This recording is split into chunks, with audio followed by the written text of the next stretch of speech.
Hi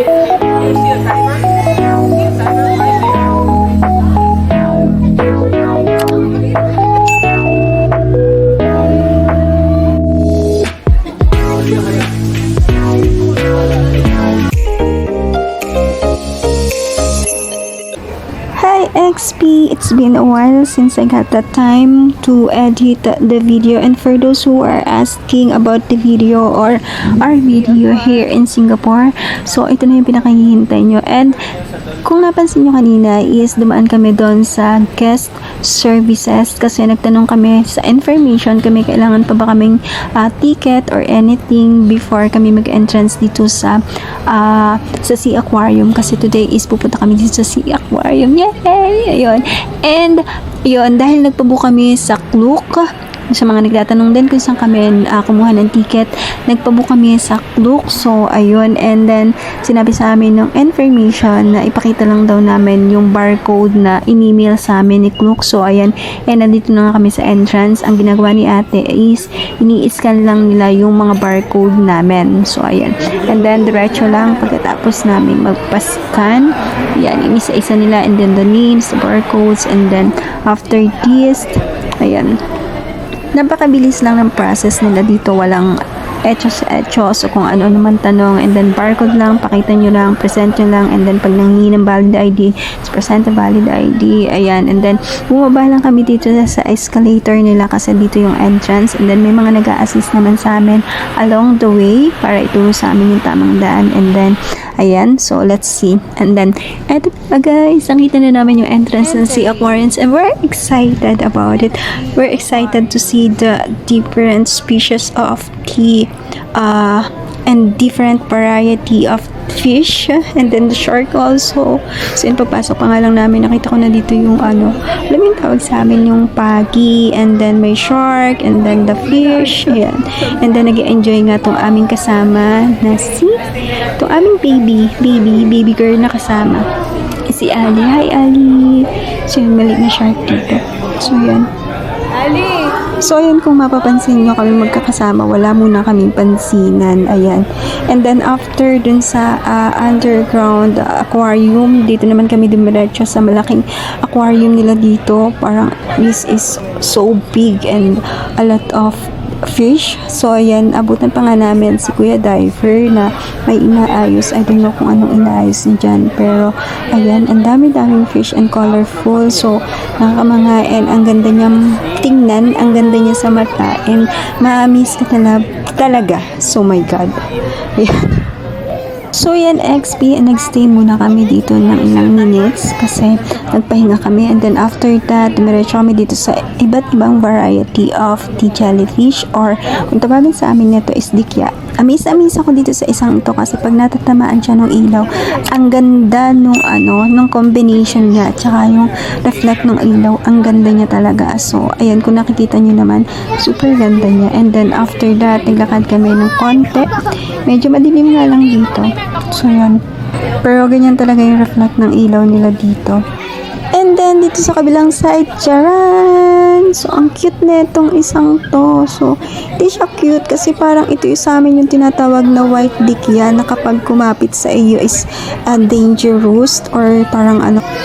And dito naman sa kabilang side, yung maliliit pero kulay white din siya. And then nakita ko naman itong parang yung typical na dikya, yung kulay brown na medyo black. So yan, pero ang dami niya, sobrang dami niya talaga guys. Parang siya, yung super crowded na talaga. And then afterward, dito kami dumiretso sa malaking aquarium nila. So, ang dami dito guys, yung mga sharks, yung mga pating tawagin sa atin. So, parang ganon. So, dami ring fish. So, yan. Nakita pa nga ako dyan yung parang natutulog na mga shark. So, ang cute lang nilang matulog. So, yun, pagkadating namin dito, naghanap lang kami ng upuan kasi medyo napagod kami and kailangan din namin magpahinga since may bata kaming kasama, si Ali. So, ayan, we need to rest, and pati kami is pagod talaga kalalakad, and pagod din ang aming paa at pagod ang aming mata sa ganda ng mga nakita namin dito sa loob. So, ayan, habang nagpapahinga nga sila is medyo naglakad-lakad ako dito sa side. Ito yung parang side view ng malaking aquarium. So, ayan, Kung nakikita nyo, ang dami-dami talagang fish. So, ayan. Parang gusto kong mga wheel. Alam niyo yung yung word na ka-wheel. Yung pag nasa dagat ka, yung normal na panghuhuli ng isda. Pero syempre, bawal yun guys. Kidding aside. So, ayan. So, yun, after naming makapagpahinga, so yun, Gora Bells na naman ang mga lola mo. So, ayun, XP, dito naman kami dumiretso sa maliliit na mga fish. Ito yung pangkaraniwan na inilalagay sa mga aquarium. So, ayun, XP, ang naalala ko dito sa isdang ito is yung palabas o yung palabas na pambata na Finding Nemo. So, ayan, ang cute. Muntik pa nga akong maiwanan ng mga kasama ko kasi lumakad na sila or nagwalk na sila. Ang tawag ata sa amin dito is yung parang siliw. So, ayan. Hala, may iwanan na naman ako ng mga kasama ko.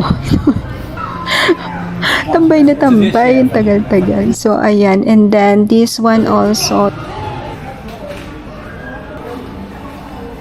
So, yun, ito yata yung isa rin sa mga pinuntahan namin dito na worth it talaga at hindi ka magsisisi kasi busog na busog yung mata mo sa mga makikita mo. Tapos, napaka-colorful. Yung, alam mo yung parang nakakawala siya ng stress, which is yun naman talaga yung reason and naman talaga yung gusto namin to distress for a while. Wow. Pinala naman yung distress for a while. Oh my God. Then after that, we decided na maglakad na uli and finding the exit kasi medyo nagugutom na kami. So, yan. This is Pressy and Ali is medyo napagod na siya and nakatulog na siya. So, yan. So, what else? Kung ano pa makikita natin dito, tara. So, ayan, dinaanan din namin itong Vibrancy, which is dadaanan naman talaga kasi dito lang talaga yung exit is ito yung parang mga 3D animation. So, ayan, kung nakikita nyo yung word na yon or yung information na yan. So, ayan, may mga naka-indicate dyan. So, ayan.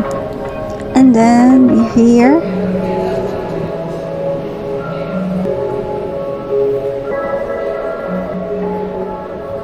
Pressy here.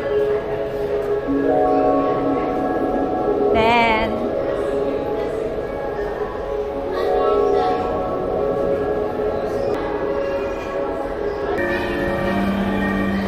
ito yung isa sa nadaanan namin na amazed din ako kasi pag nagra-reflect yung ilaw, the color combination, I don't know if this is, kasi tinignan ko siya parang gold or yellow, tapos pag nagra-reflect yung ilaw, sobrang ganda niya. So, yan. And after a while, nakalabas na nga kami ng Sea Aquarium, worth it, and sasabi ko na nag-enjoy talaga kami. And that's the end of the video, guys. Thank you for watching and abangan nyo pa yung iba naming video here in Singapore.